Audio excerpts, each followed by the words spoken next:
السلام علیکم دوستو، میرا نام ہے حسیب شفقت اور آپ دیکھ رہے ہیں ہنسی ٹی وی۔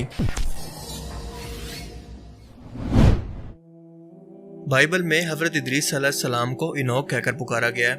آپ پر نازل ہونے والی کتاب بک آف انوک انتہائی پراسرار ہے اور اس کے اندر کچھ ایسے راز اور پہیلیاں موجود ہیں جن سے آج تک پردہ نہیں اٹھایا جا سکا، کیونکہ یہ سب راز اور پیشن گوئیاں آج کی موجودہ تورات، انجیل اور قرآن کے دعووں کے خلاف جاتی ہیں۔ اسی لیے حضرت ادریس علیہ السلام پر نازل ہونے والے ان صحیفوں کو مستند نہ ہونے کی وجہ سے کسی آسمانی کتاب کے ساتھ شامل نہیں کیا گیا، خصوصاً بائبل یا تورات کے اندر، جن کے اندر اور بھی کئی انبیاء کرام پر نازل ہونے والے صحیفے شامل ہیں۔ یہ کتاب شروع ہوتی ہے زمین پر آباد دو مخلوقات کو وارننگ دینے سے، یعنی ایک تو انسان اور دوسرے واچرز، جنہوں نے اس وقت کے اندر بدکاری، خون ریزی، جادو، انسانی تخلیق کو بدلنے جیسے گناہوں کو عام کیا ہوا تھا۔ اس کتاب کا کچھ حصہ 1947 کے اندر ڈیڈ سی اسکرول سے بھی دریافت ہوا تھا۔ آج سے 200 سال پہلے یہ کتاب دنیا کے سامنے منظر عام پر آئی تھی، جو کہ حضرت عیسیٰ علیہ السلام کی پیدائش سے بھی 200 سال پہلے کسی شخص نے لکھی تھی،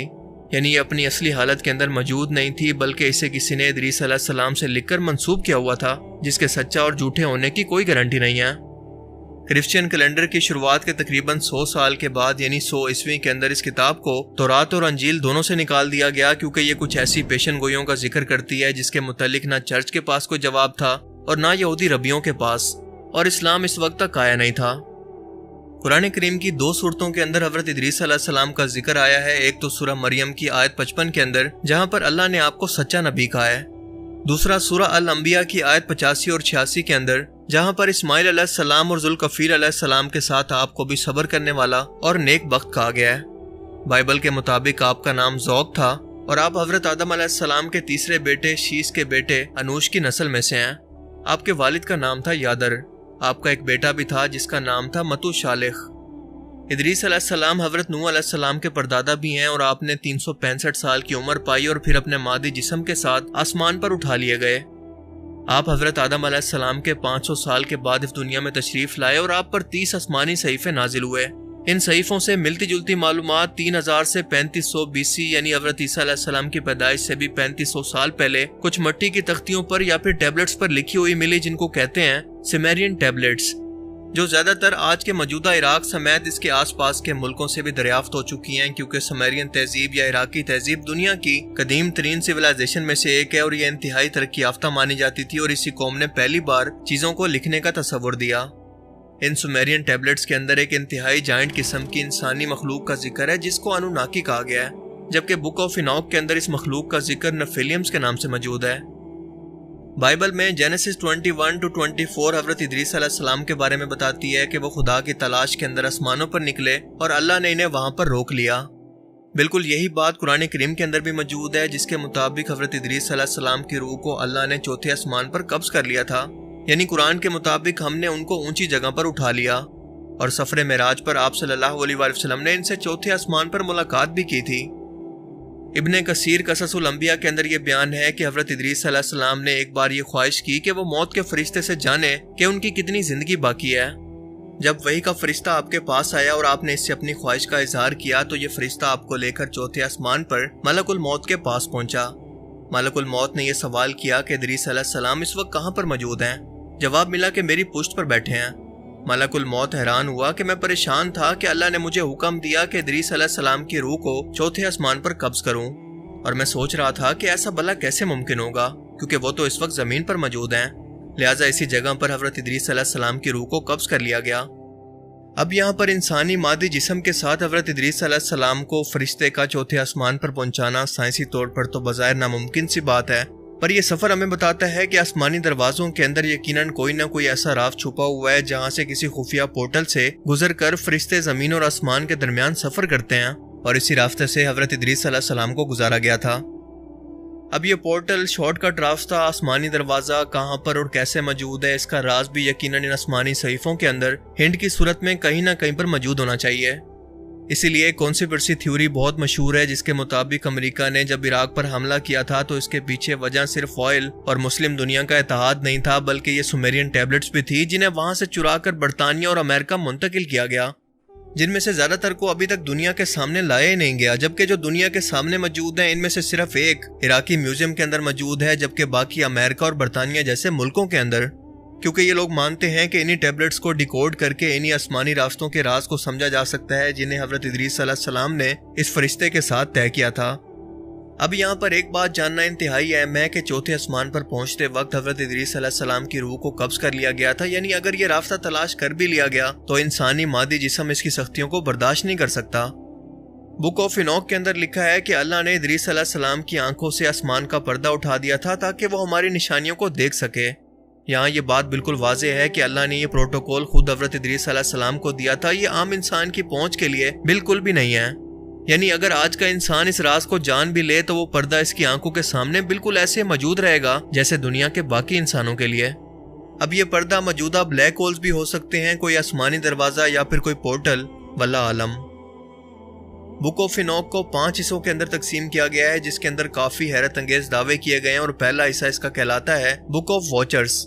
جو 300 قبل مسیح کے اندر لکھا گیا تھا، اور اس کے اندر بیان ہوتا ہے کہ آسمان پر موجود کچھ فرشتے جنہیں واچرز کہتے ہیں، حضرت ادریس علیہ السلام کے والد کے زمانے کے اندر زمین پر انسانی شکل کے اندر ایک پہاڑ پر اترے، اور یہ تعداد میں 200 تھے۔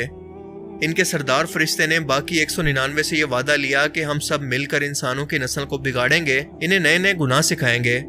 لہٰذا انہوں نے طرح طرح کے گناہ، یعنی انسانی تخلیق کو بدلنا، انسان اور جانور کا ملاپ کروانا، اور فحاشی کو پھیلانا سکھایا۔ اسلحہ یعنی تلواریں، ڈھالیں اور زیور بنا کر بننا سنورنا سکھایا، جو کہ انسان اس سے پہلے نہیں جانتے تھے۔ بک آف اینوک کے مطابق عزازیل یعنی شیطان نے انسانوں کو تلواریں، خنجر اور زرہ بنانا سکھایا تاکہ وہ آپس میں لڑ کر ایک دوسرے کا قتل کریں۔ اسی نے انسانوں کو قیمتی دھاتوں اور زیورات کے بارے میں بتایا تاکہ وہ خود کو سنوار سکیں، جس سے برائی اور بدکاری پھیلی۔ اسی نے انسانوں کو مورتیاں بنانا سکھایا، جس نے بعد میں نوح علیہ السلام کی قوم کے اندر دوبارہ سے شرک و بت پرستی اور نئے نئے گناہوں کی بنیاد رکھی۔ اسی مخلوق نے انسانی عورتوں کے ساتھ جنسی تعلقات بھی قائم کیے، جس سے انسانی جائنٹ پیدا ہوئے جنہیں نفیلیمز کہتے ہیں۔ یہ جسامت میں انتہائی لمبے اور انتہائی طاقتور تھے، اور ان کی عمریں بھی بہت لمبی تھی۔ انہوں نے باقی تمام انسانوں کا شکار کر کے انہیں کھانا اور ختم کرنا شروع کر دیا، یہاں تک کہ یہ کسی جانور کو بھی نہیں چھوڑتے تھے، اور اس کے بعد یہ خود آپس کے اندر ہی لڑ کر ایک دوسرے کو قتل کرنے لگے۔ انہی واچرز نے انسانوں اور جانوروں کو ملا کر کئی حیوانی نسلوں کو بھی بنایا، جس کا ثبوت دنیا کے مختلف حصوں سے ملنے والی ایسی مورتیاں ہیں جو کہ اس بات کی تصدیق کرتی ہیں، کیونکہ ان کے اندر واضح طور پر یہ دیکھا جا سکتا ہے کہ ان کا آدھا جسم انسانی ہے اور آدھا کسی جانور کا ہے۔ اب سوچنے کی بات یہ ہے کہ آج سے تقریباً 10,000 سال پہلے کے انسانوں کو اس سب کے بارے میں کیسے پتا تھا؟ بک آف اینوک کے اندر ان فرشتوں کا انسانی عورتوں سے جنسی تعلق قائم کرنے کا جو واقعہ بیان کیا گیا ہے وہ اس لیے بھی انلاجیکل ہے کیونکہ فرشتوں میں کوئی جنس ہی نہیں ہوتی۔ انسانوں کی طرح ان کے اندر میل فیمیل کا تصور نہیں ہوتا، جبکہ جنات کے اندر یہ جنس پائی جاتی ہے، اور وہ انسانوں پر عاشق ہو کر ان سے تعلق بھی قائم کر سکتے ہیں۔ لہٰذا یہ تمام باتیں قرآن کریم کے مطابق عزازیل یعنی شیطان اور اس کے ساتھ شیطانی جنات پر بالکل فٹ ہوتی ہیں، کیونکہ فرشتوں کے بارے میں کوئی یہ تصور ہی نہیں کر سکتا کہ وہ خالق اللہ کو چھوڑ کر اس کی مخلوق یعنی جنات کی فرما برداری کریں۔ قوم عاد جو کہ حضرت نوح علیہ السلام کی چوتھی نسل سے تھے، کھجور کے درختوں جتنے لمبے اور طاقتور تھے، اور ان کی نسل نیفیلیمز کی نسل کی باقیات تھے جن پر اللہ کی نافرمانی کی وجہ سے دردناک عذاب آیا، کیونکہ ان لوگوں نے ہود علیہ السلام کی تعلیمات کا انکار کیا تھا۔ انسانی عقل بھی اس بات کو تسلیم نہیں کرتی کہ کھجور کے درخت جتنے لمبے یعنی کم از کم 20 فٹ یا 2 منزلہ عمارت جتنے لمبے انسان بنا کسی بہت بڑے جینیٹک بدلاؤ کے پیدا ہو سکیں، یہ تو آج کے ٹائم کے اندر بھی ممکن نہیں۔ اور قرآن پاک بھی ان تمام دعووں کو یوں رد کر دیتا ہے کہ یہ فرشتوں کا سردار ابلیس یا شیطان کوئی فرشتہ نہیں تھا بلکہ ایک جن تھا، اور ظاہر ہے کہ اس کے سوا کسی اور کو انسانی نسل سے دشمنی بھی کیوں ہوگی۔ فرشتے کبھی بھی اللہ کے حکم سے انکار نہیں کر سکتے، یہ ان کی فطرت ان کے سافٹ ویئر کے اندر شامل ہی نہیں ہے۔ لہٰذا یہ بات سینس بناتی ہے کہ جب شیطان کو زمین پر اس کے ساتھیوں کے ساتھ پھینکا گیا تو وہ ساتھی بھی شیطانی جنات ہی تھے، نہ کہ کوئی فرشتے۔ اب یہاں تک تو یہ قصہ فیبریکیٹڈ یا ملاوٹ شدہ ہے، پر اس سے آگے کی کہانی کافی لاجیکل اور سینس بناتی ہے، کیونکہ جنات اور انسانوں کا ملاپ ممکن ہے، اور یہ بھی ممکن ہے کہ اس ملاپ سے کوئی ایسی اولاد پیدا ہو جو کہ جنات کی طرح بہت لمبی، طاقتور اور لمبی عمر کی ہو، جیسا کہ بک آف اینوک کے اندر انہیں نیفیلیمز کہہ کر پکارا گیا ہے، اور قوم عاد بھی انہی کی نسل کی باقیات ہوں جنہیں آخرکار دنیا سے ختم کر کے انسانی نسل کو اصلی صورت کے اندر دوبارہ سے واپس لایا گیا۔ جبکہ اس بدلاؤ کے نتیجے میں جو جانور نما انسان بچ گئے تھے، انہیں زمین سے حضرت نوح علیہ السلام کے دور میں مکمل طور پر سیلاب سے ختم کیا گیا۔ بائبل اور قرآن کے اندر واضح طور پر یہ بیان ہے کہ اسے یعنی نوح علیہ السلام کو ہر ایک صاف جانور یعنی چنے ہوئے جانوروں کا جوڑا کشتی کے اندر رکھنے کا حکم دیا گیا تھا، جس کا مطلب ہے کہ ایسے جانور جو اس ملاپ کا شکار نہیں ہوئے تھے بلکہ اپنی اصلی صورت کے اندر باقی تھے، تاکہ ان جانوروں کی اصل کو بچا کر باقی تمام انسانی ہائیبرڈ یا انسانی حیوانوں کو اللہ تعالیٰ زمین سے ختم کر دے۔ جیسے پانی سے کسی چیز کو دھو کر صاف کیا جاتا ہے، بالکل اسی طرح سے اس ناپاکی کو اللہ نے زمین سے پاک کر کے اس کو دھو دیا۔ بک آف اینوک کے چیپٹر 37 سے 71 کو بک آف پرووربس کہا جاتا ہے، جس کے اندر قیامت کے دن سرکش اور نافرمان بادشاہوں اور قیامت تک آنے والے واقعات کا ذکر کیا گیا ہے۔ اس چیپٹر میں ایک اہم شخصیت کا قیامت سے پہلے آنے کا ذکر ہے، جسے سن آف مین یعنی انسان کا بیٹا، مسیح یا چنا ہوا کہا گیا ہے، یعنی حضرت عیسیٰ علیہ السلام۔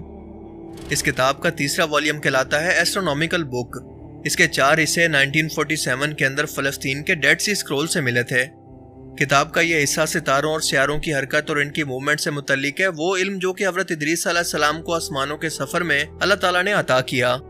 اس سے یہ بات صاف ہے کہ حضرت ادریس علیہ السلام کا آسمانوں کا یہ سفر ایک بار کا نہیں تھا، بلکہ وہ کئی بار ایسا کر چکے تھے، کیونکہ اللہ نے ان کی آنکھوں سے آسمان کا پردہ مستقل طور پر ہٹا دیا تھا۔ اس کتاب کا اگلا حصہ بک آف ڈریمز کہلاتا ہے، اور اس حصے کے اندر بنی اسرائیل کی تاریخ کے اندر یعنی آنے والے زمانے کی جھلک خوابوں کی صورت میں حضرت ادریس علیہ السلام کو دکھائی گئی ہے۔ ایتھوپین آرتھوڈاکس چرچ کے مطابق کتاب کا یہ حصہ طوفان نوح سے پہلے لکھا گیا تھا۔ اس کا اگلا والیوم کہلاتا ہے میسج آف اینوک۔ ماہرین کے مطابق یہ حصہ تقریباً 170 سے 200 قبل مسیح کے اندر لکھا گیا تھا، اور اس کو کئی حصوں کے اندر تقسیم کر کے دنیا کی تاریخ کو 10 ہفتوں کے اندر تقسیم کیا گیا ہے، جن میں سے 4 ماضی اور 3 مستقبل کے بارے میں بتاتے ہیں۔ اگلے حصے کے اندر کچھ نصیحتیں موجود ہیں جو کہ انہوں نے اپنے بیٹے کو کی تھی۔ اس سے اگلے حصے کے اندر ہدایت اور گمراہی کے راستے اور گناہ کرنے کے انجام کے ساتھ ساتھ جنت اور جہنم کا ذکر بھی موجود ہے۔ بالکل اسی حصے کے اندر طوفان نوح کا ذکر بھی ایک پیشن گوئی کے طور پر موجود ہے، جس کا کچھ حصہ ڈیڈ سی اسکرول سے ملا تھا۔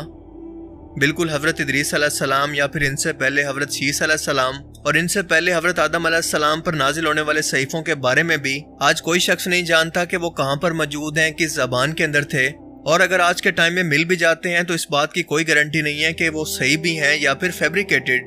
لیکن جہاں تک بک آف اینوک کا تعلق ہے تو اس کے موجودہ نسخے کو حضرت عیسیٰ علیہ السلام کی پیدائش سے بھی تقریباً 200 سال پہلے لکھا گیا، جو اس کے مکمل طور پر سچا ہونے کا ثبوت نہیں ہے۔